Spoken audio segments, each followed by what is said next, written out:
Bien, buenas noches tengan todos. Vamos a iniciar esta primera sesión por el lapso de 40 minutos para prácticamente ingresar al examen como tal.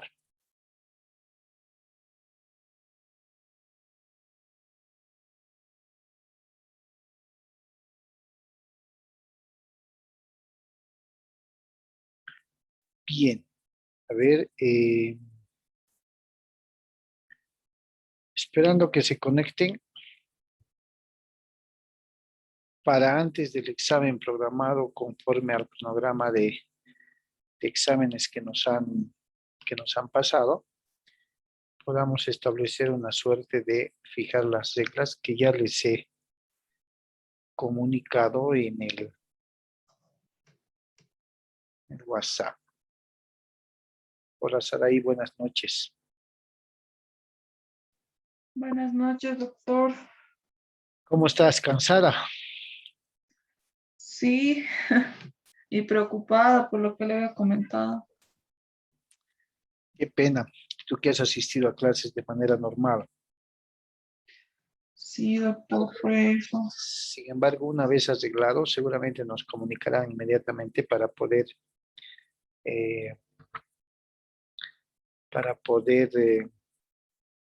Da el examen, creo que se puede dentro de las 48 horas, ¿no, doctor? sí, por favor, por favor. De forma inmediata mañana conversas y a ver qué es lo que te dice. Pues. Sí, doctor, voy a ir. Pero básicamente, siendo ese el motivo, a ver, Jocelyn se está conectando. Jocelyn, buenas noches, ¿me puedes copiar? Buenas noches, doctor. Sí, sí, se nota. Ya, tomando en cuenta que tenemos 3 periodos seguidos los días lunes, y un poco para no saturar la plataforma, porque están programados exámenes de las distintas carreras, he preferido programar el examen desde las 21 hasta las 22:25, que es nuestra clase. Periodo en el cual en cualquier momento en ese lapso ustedes pueden entrar, ¿cierto? Ya conocen ese tema. El examen está programado para 60 minutos. Cuiden ese detalle. Dentro del periodo de las 21 a las 2:25, en cualquier momento pueden entrar y rendir su examen. Esto a efectos de que el sistema no esté saturado, si entrábamos a las 8 y esperar que hasta las 21:40 puedan dar y de ahí conectarnos a la última sesión. He preferido que esta primera sesión sea la sesión grabada para posteriormente darles el periodo normal doble para que puedan rendir el examen. Además, aprovechar para refrescar la mente de los temas que hemos avanzado, mismos que han ingresado o van a ingresar al examen. ¿Listo? Todo está en la plataforma Moodle, ha estado en la plataforma Moodle, el trabajo práctico también. Entonces no creo que haya ningún problema y es todo lo que hemos conversado en clases, chicos, absolutamente todo. Jocelyn, has tenido algunas ausencias en las clases, ¿no? Sí, doctor, estaba sin celular. Ya. No, se iba a disculpar. No se preocupen, eso les digo a efectos de también controlar la asistencia. Y ahora mismo en esta grabación, por favor, no se olviden registrar en el chat. Ya, no se olviden registrar en el chat. Bien, a ver, de forma muy puntual. Habíamos ingresado a ver el derecho de sucesiones, civil 5, derecho civil 5, derecho de sucesiones, e ingresamos a abordar el avance de la materia, estableciendo que en materia sucesoria, ¿ya? En materia sucesoria, el término sucesión significa transmitir, transmisión. De ahí que cuando hablamos de sucesión dijimos, ¿sí? Se va a transmitir todos los derechos, bienes, activos, además de las obligaciones y de los pasivos de aquella persona que va a fallecer a favor de los que le sobrevivan. La sucesión hereditaria, también conocida con el nombre de sucesión mortis causa. Lo que debemos de entender, y esto ha sido reiterativo en cada uno de los temas que hemos avanzado, es que para hablar de sucesión hereditaria, para hablar de herencia, necesariamente debe concurrir la muerte real o presunta de una persona. No podemos hablar de sucesión hereditaria si no concurre el fallecimiento real o presunto de una persona. Podemos establecer la transmisión de bienes, obligaciones y demás derechos entre vivos, sí, mediante un contrato. Pero para hablar de sucesión hereditaria, debe necesariamente, es requisito que se genere o se produzca la muerte real o presunta de una persona, del titular de los bienes. Ahora, vamos a hablar de herencia o de sucesión mortis causa, que es lo mismo, ¿ya? En un grado de relación de parentesco solo por consanguinidad o por adopción. ¿Ya? Es decir, solo por un grado de parentesco de sangre, consanguinidad, o existiendo de por medio un grado de parentesco civil o adoptivo. ¿Ya? Hijos adoptivos o padres adoptantes, como se llama. También habíamos establecido entre los antecedentes del derecho sucesorio, lógicamente estaba el derecho romano, ¿sí? El derecho romano, que se va a iniciar en la Edad Antigua con el famoso patriarcado, el pater family. Ustedes manejan perfectamente esto. El pater family, el jefe absoluto de la familia, ¿cierto? Aquel que tenía la potestad de hacer y deshacer, ¿ya? Y tomar las decisiones que el caso amerite. Cuando el pater familias fallecía, todos saben bien, ¿quién se hacía cargo? Ahí está, el primogénito, ¿cierto? El varoncito de la familia, que tomaba el lugar del pater familias como el jefe soberano, como aquel que representaba la voluntad máxima del soberano.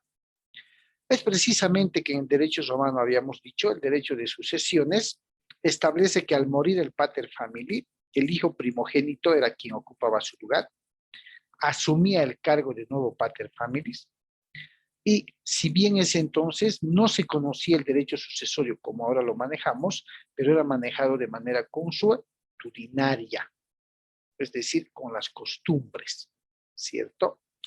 En una afinidad con nuestro Código Civil, tenemos como referencia el Código Civil alemán, como origen el Código Civil Santa Cruz, que ustedes lo manejan, ¿cierto? Genera influencia también el Código Civil italiano y un poco el argentino. Entonces, ya una vez estableciendo cuáles eran los antecedentes y orígenes del derecho sucesorio, establecimos de que los autores, que existen muchos, manifestaron diferentes acepciones, ¿no? Algunos decían que el derecho hereditario sucesorio era la continuidad de una persona o cosa a otra. Algunos decían que este derecho sucesorio o hereditario consistía en que el heredero le continuaba en la posesión de un bien que pertenecía al difunto. Algunos se van por el tema más patrimonial, conjunto de bienes y derechos transmisibles a un heredero, y así sucesivamente. Cuando en realidad, ¿no? Ese fue el preámbulo del tema, vamos a compartir la continuación, cuando en realidad establecimos que, aquí está, bien, ahí tiene, ¿sabes?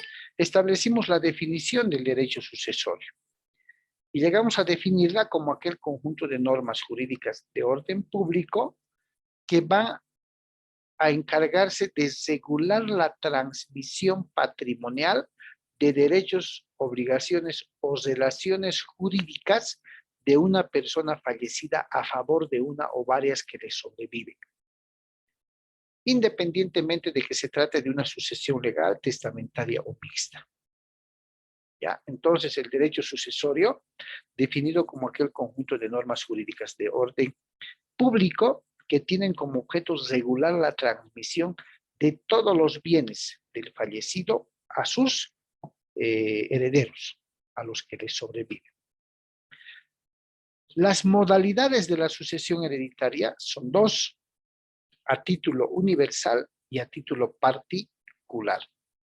Cuando hablamos, dijimos del término universal, establecimos que universo es todo, ¿cierto? Absolutamente todo.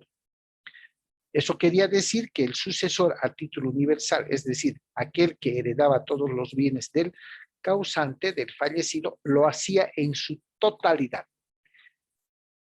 Bienes, activos, derechos, acciones, incluidas las obligaciones. En cambio, la modalidad de sucesor a título particular era específica. Estaba dirigida a un bien específico que iba a recibir por herencia o por legado. Aquí aparece la figura. Pero también dijimos que esta sucesión a título particular generalmente se daba mediante testamento, ¿sí?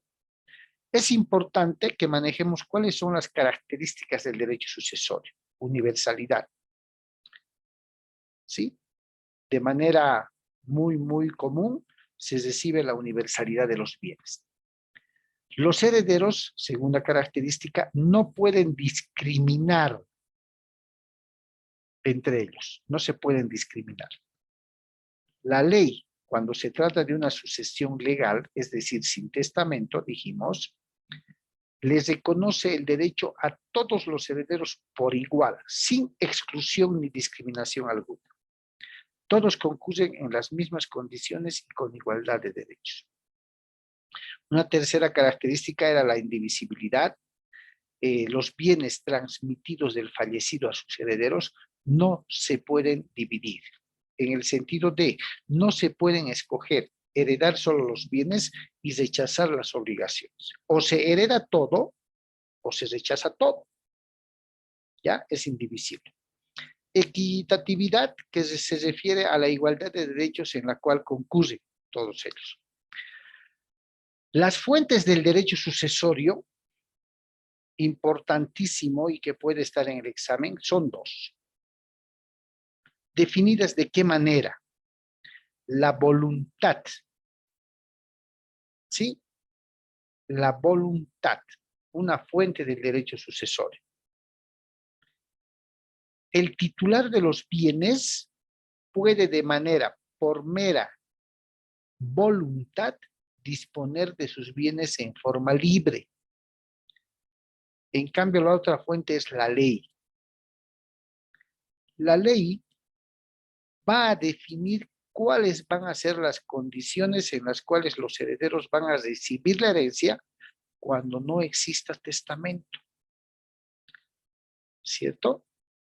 Cuando no haya testamento, la ley es quien va a dirimir, quien va a establecer, quien va a reglamentar cómo, cuándo y en qué condiciones van a ser llamados los herederos para recibir los bienes de la herencia. En cambio, la voluntad, como otra fuente principal del derecho de sucesiones, tiene que ver con la facultad que tiene el titular de esos derechos de disponer libremente por su propia voluntad los bienes, pero con límites que la misma ley le va a poner. ¿Ya? Ahora, esas son las fuentes, por favor, tómenlo en cuenta, la voluntad y la ley. En los elementos de la sucesión hereditaria, definitivamente concurren tres. Los elementos personales para que se genere la apertura de la sucesión son los elementos personales. Es decir, el fallecido, llamado causante, llamado por el código el de cujus. Cujus se escribe, se lee el de cujus. Ese es el elemento personal. El elemento real está compuesto por todos los bienes que tenía el fallecido. Pero estos bienes no solamente tienen que ver con los activos, sino también con las obligaciones y los pasivos. Esos son los elementos reales. Y los elementos formales son las formalidades, son los requisitos que tenemos que cumplir para poder recibir o rechazar la herencia. Ejemplo, cuando fallece nuestro causante, uno de los primeros trámites, una de las primeras formalidades que tenemos que cumplir es la declaratoria de herederos, hoy llamada aceptación de herencia, ¿cierto? Entonces, estamos hablando de los elementos formales. De ahí que no debemos olvidar entonces cuáles son los elementos de la sucesión hereditaria. Personales, que se refieren al fallecido, reales, que se refieren a todos los bienes, derechos y obligaciones, y formales, que se refieren a los requisitos para declararse herederos o aceptar la herencia. ¿Sí? 3 elementos importantísimos de la sucesión. De ahí que ya ingresando a un análisis de lo que disponía el Código Civil, si ustedes se acuerdan, establecimos que si bien el artículo 1 del Código Civil nos establece que el comienzo de la personalidad se da con el nacimiento, es lógico pensar que la muerte va a ser el hecho jurídico que va a poner fin a la personalidad. ¿Cierto? El nacimiento le da comienzo a la personalidad y la muerte pone fin a la personalidad. Pero para hablar, reitero, de sucesión hereditaria, para hablar de la sucesión hereditaria de una persona, tenemos necesariamente que estar frente a la muerte real o presunta de una persona. Reitero, solo con la muerte real o presunta de una persona vamos a poder hablar de sucesión hereditaria. Entonces, aterrizamos en el tema de cuándo se abre, cuándo se da lugar a la apertura de la sucesión hereditaria. Se da lugar cuando concurre la muerte real o presunta. Muerte real, cesación de los signos vitales. Muerte presunta, desaparición y desconocimiento del domicilio por 5 o más años. Y eso lo han llevado en Derecho Civil 1. El juez declara, a mérito de no conocer el paradero ni saber si está vivo o no el domicilio de una persona durante 5 o más años, el juez declara la presunción de muerte. ¿Para qué? Para que sea inscrita esa presunta muerte en registros del CEDESI y se pueda extender el certificado de defunción. Por tanto, ya sea por muerte natural o por muerte presunta, deben concurrir, ¿qué les decía? La muerte ya lo presunta para la apertura de la sucesión. Ahora, un aspecto importantísimo que está reconocido por ley, el artículo 1002 de la legislación civil, nos habla de la vocación hereditaria. Vocación viene del término latín vocatio, que quiere decir convocar, llamamiento, ¿ya? La vocación hereditaria no es otra cosa, dijimos, que la facultad o potestad que tiene una persona para ser convocada, para ser llamada a la apertura de la sucesión hereditaria. Es la ley quien se encarga de que una vez ocurrida la muerte de una persona, hace un llamamiento, una convocatoria a los que fueran sus herederos de esta persona fallecida. Y gracias a la vocación hereditaria, pues son convocados, no son llamados. En el mismo precepto legal se encuentra la delación hereditaria, que es lo contrario de la vocación en parte. La vocación se encarga de convocar, de llamar a los herederos, si vale el término. Pero la delación también viene a ser una facultad de los herederos, pero por medio de la cual el heredero puede aceptar, puede rechazar, repudiar o renunciar a la herencia. ¿Sí? Es decir, la persona ha fallecido, se abre su sucesión hereditaria. Ante la apertura de la sucesión hereditaria, mediante la vocación, son convocados, son llamados los herederos. Una vez convocados, llamados a la apertura de la sucesión, el heredero tiene el derecho a hacer uso de su facultad a la delación hereditaria. ¿Qué es la delación? Rechazar, repudiar o renunciar a la herencia. No quiero. He sido convocado, perfecto, soy heredero, pero mediante la delación estoy renunciando a la herencia. ¿Ok? La sucesión hereditaria, dijimos, es una forma de adquirir la propiedad. Y eso lo llevamos en Derecho Civil 2. Mediante la sucesión hereditaria, yo me hago propietario de los bienes dejados por mi fallecido causante. ¿Cierto? Entonces es una forma de adquirir la propiedad. Hace un momento veíamos Modalidades de sucesión hereditaria. Ahora vemos los sistemas de la sucesión que son similares, porque dentro de los sistemas estamos hablando de la sucesión legal, es aquella que la ley rige cuando no hay testamento, y la sucesión testamentaria cuando existe un testamento dejado por los causantes. ¿Ya? Entonces, se va a presumir que la sucesión legal siempre genere el recibir los bienes de manera universal. ¿Ya? Y la sucesión testamentaria va a estilar que se reciban los bienes de manera específica. El testador, con el poder de disposición que tiene, va a realizar ya la distribución de los bienes a sus herederos como él quiera, siempre cuidando el límite de la norma. Ya, siempre cuidando el límite de la norma. Bien. Acá hicimos una pequeña diferenciación entre lo que era un heredero y era un legatario. Y eso lo tienen ustedes en sistema, se los pasé también por el WhatsApp. El heredero es la persona que por mandato de la ley, por mandato de un testamento o excepcionalmente por un contrato, sucede, hereda los bienes del causante. ¿Sí? En cambio, el legatario puede ser una persona natural o jurídica que puede heredar del causante, pero por su voluntad, traducidas en un testamento. Entonces, del legatario, que puede ser persona física o persona jurídica, vamos a hablar simplemente cuando exista un testamento. ¿Listo? Y ahí están las diferencias. ¿Se acuerdan? En la debida y pertinente clase las establecimos de manera muy sutil.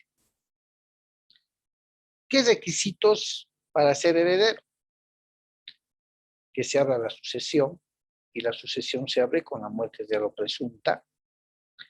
Existir en el momento de abrirse la sucesión, haber nacido o por no estar concebido, por la presunción de legalidad, salvo prueba contraria, se presume concebido en el momento de abrirse la sucesión a quien nace dentro de los 300 días posterior a la muerte del causante, ¿no? Reglas como esas las vimos. Ahí está la sucesión ab intestato sin testamento, que dicho sea de paso, establece un orden jerárquico de los 5 herederos llamados a heredar, a suceder. ¿Se acuerdan? En el primer lugar están los descendientes, en el segundo los ascendientes, el tercero está ocupado por el o la cónyuge, en el cuarto lugar los colaterales y el quinto el Estado. ¿Sí? Ahora, vimos el tema de la aceptación de la herencia. Aceptar es manifestar de forma expresa o tácita que el que ha sido llamado a la sucesión hereditaria ante la muerte de su causante manifiesta su decisión de recibir la herencia. Por eso es que la aceptación de la herencia va a ser un derecho personal e individual. No es una imposición de nadie. El que quiere declararse heredero, el que quiere aceptar la herencia, lo debe hacer de manera voluntaria, de manera personal e individual. Una segunda característica de la aceptación es que obedece a un acto de libre decisión. Como les digo, nadie lo obliga. Cada uno elige su decisión de aceptar o no aceptar la herencia. Bien, vamos a continuar. Aquí tenía yo derecho, contrato de compra-venta.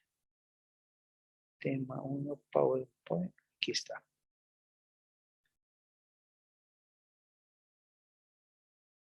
A ver. Vamos a dividir.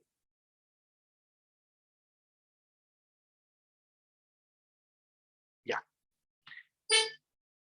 Cuando vimos la aceptación de la herencia, chicos, como aquella facultad de libre decisión, de libre opción, de carácter personal, por una decisión individual, porque nadie nos puede obligar a aceptar o no la herencia, establecimos 2 clases de aceptación de herencia.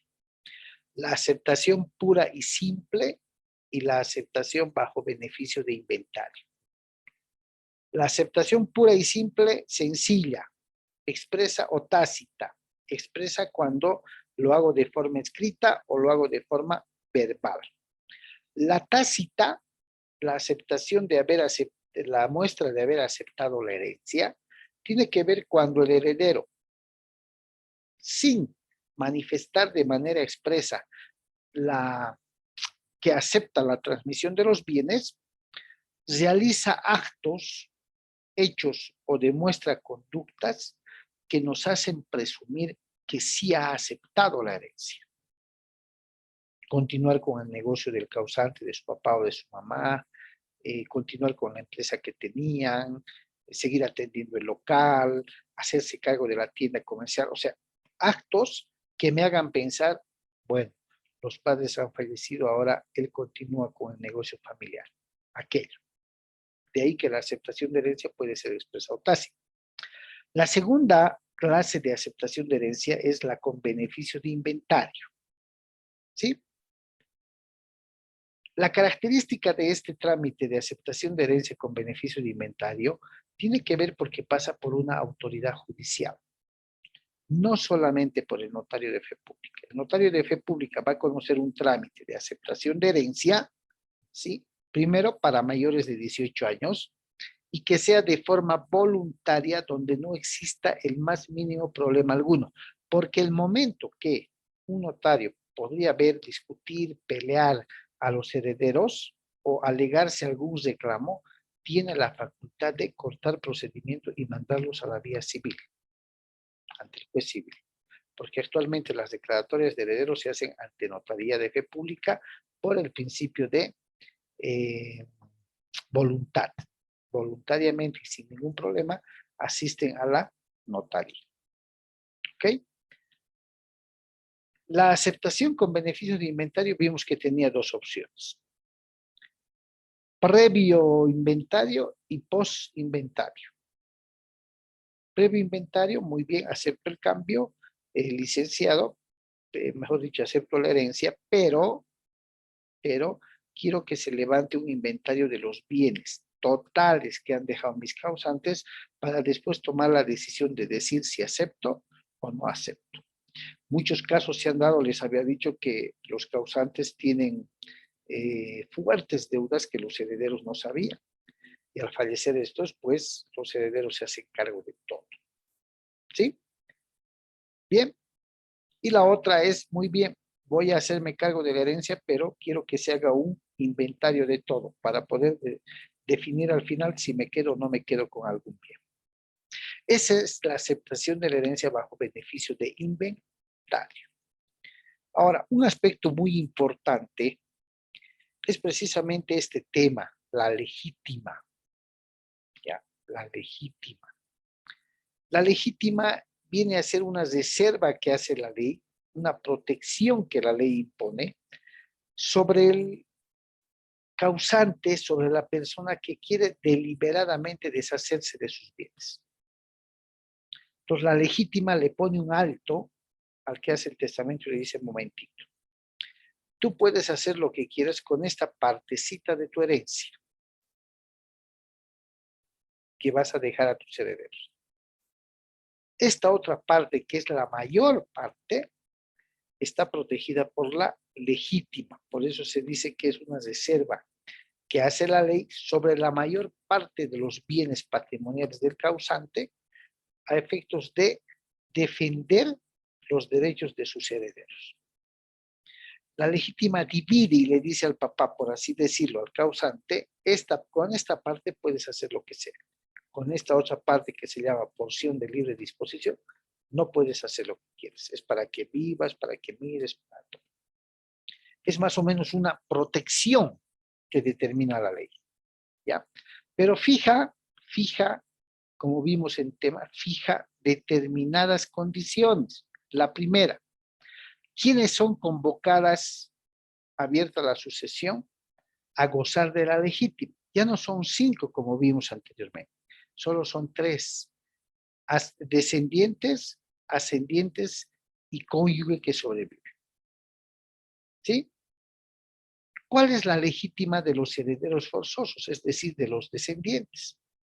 Del 100% que el causante, el fallecido, podría dejar, las 4/5 partes, es decir, todos los bienes se dividen figurativamente en 5 partes cuando se trata de los herederos. De esas 5 partes, las 4/5 partes pertenecen a los herederos forzosos. Y la última partecita, que se llama porción de libre disposición, es la parte con la que el propietario, el causante, el titular, puede hacer lo que quiera, puede regalar a sus gatos, o sea, porción de libre disposición. Entonces, ¿cuál es la legítima de los herederos forzosos? Las 4/5 partes de la masa hereditaria. Pero resulta que no tenía hijos, era soltero, pero tiene padres vivos. Entonces sus padres del fallecido, cuando no haya descendientes, la legítima que les pertenece son las 2/3 partes. A los papás, abuelos o bisabuelos. Si no lo hacen o no agarran las 2/3 partes, ¿cierto? El testador podría pues libremente disponer de sus bienes y no es la idea. Entonces, las 2/3 partes vienen a ser de los ascendientes y la tercera partecita que sobra de la masa hereditaria es precisamente su porción de libre disposición. Con eso hace lo que quiere, ¿no? Porque es su libertad, porción de libre disposición. Puedes regalarle a su empleado, a su empleada, a su contador, a su chofer, lo que quiere, pero una porción, no todo. ¿Ya? ¿Qué ocurre cuando no hay descendientes, no hay ascendientes y hay cónyuge? Es decir, esposa o esposo vivo. Cuando esto ocurre, al esposo o a la esposa viva le corresponden también las 2/3 partes de los bienes hereditarios que ha dejado el causante. Fíjense, esta es la figura de la legítima que vimos como último tema, que pueden concurrir hijos descendientes con la mamá viva, igual les corresponde las 4/5 partes. El cónyuge puede concurrir con los ascendientes, es decir, con los papás del fallecido, igual le corresponde las 2/3 partes, ¿cierto? Se pueden modificar la manifestación de, ¿qué se llama esto? Se puede modificar la manifestación de última voluntad del testador. Deja su testamento, escribe y después de un determinado tiempo dice, no, quiero modificar mi testamento. Entonces se saca, que lo vamos a ver mucho más adelante, y se modifica, ¿ya? El reintegro de la legítima la vimos como que estando 5 herederos para heredar los bienes, resulta que uno renuncia, no quiero saber. Los bienes que debían dividirse entre 5, al renunciar uno, se van a dividir entre 4. Y la ventaja es que el causante que está pidiendo división a momento de revisar el inmueble puede estipular en el contrato definitivo, digamos, ante la muerte de la persona, ¿sí? Cuando se trata de reintegro, dijimos, de 5 renuncia 1 y se divide entre 4. La parte que les tenía que tocar ya no está dividida entre 5, sino entre 4. Por tanto, crece, se llama acrecimiento. Ya no se está dividiendo entre 5 hermanos, simplemente entre 4 porque uno ha renunciado. Entonces, aquello que nos tenía que tocar a 20% entre 5, que eran los 100, nos va a tocar a un poco más. A eso se llama acrecimiento. ¿Ya? Básicamente, miren, estoy con Saraí, con Karina, con Ronald, con nadie más. Ha salido la compañera. Bien, a ver. Básicamente es todo lo que hemos avanzado en las clases. Todo estaba en la plataforma Moodle, está en la plataforma Moodle. El examen se abre a las 21 horas hasta las 22:25.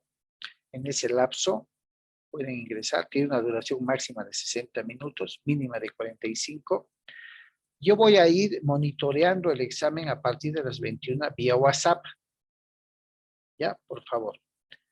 Cualquier cosa Cualquier consulta con referencia. Estimo que todos han ingresado ya al WhatsApp, a la plataforma Moodle, mejor dicho. O sea, no hay ningún problema para su ingreso. Ya 21 horas se abre el examen hasta las 22:25. Cualquier cosa, por favor, me escriben al WhatsApp. Segundo, concluyen su examen, por favor, salen de plataforma y me reportan examen concluido y su nombre completo. ¿Ya? No somos muchos, no creo que la plataforma se sature. Por eso es que he preferido que esta sesión la hagamos grabada de ingreso para poder retroalimentar algo y de 21 a 22:25 sea el examen. Por favor, les pido chicos, reporten. Terminan el examen, examen concluido. Ingreso al examen, he ingresado sin problemas al examen, nombre completo. ¿Listo? Los trabajos los voy a revisar, estaba viendo en plataforma que han enviado. Y dentro del plazo que establece la ley más los instructivos que nos han cursado, sus notas van a ser elevadas al CIA, que ustedes ya conocen por notas, y seguramente también estará en las carpetas pedagógicas. ¿Alguna pregunta, chicos, antes de empezar el examen? Ninguna. Todo está claro. Por favor, regístrense en el chat de la presente grabación para efectos de asistencia. Entonces, tómense un respiro, ¿ya? Tómense un respiro. Les vuelvo a reiterar, el examen en plataforma, nuestro examen Derecho Civil 5 está abierto desde las 21 hasta las 22:25. Ya tiene una duración máxima de 60 minutos y mínima de 45, que se computa a partir de que ustedes ingresan a plataforma. Mucho cuidado con que después me estén escribiendo, se ha salido, no he enviado, se ha cortado. Ustedes ya conocen perfectamente el sistema, cómo se maneja. Bien, aquí vamos a terminar entonces con esta primera sesión. Cuando ustedes gusten, a partir de las 21 entren al examen y por favor, yo voy a empezar a monitorear en minutos más mediante el WhatsApp y quiero que vayan reportando el ingreso y la conclusión o cualquier problema que se pueda presentar. ¿Está bien? ¿Está bien, chicos? Karina, Daniel, Saraí, Ronald.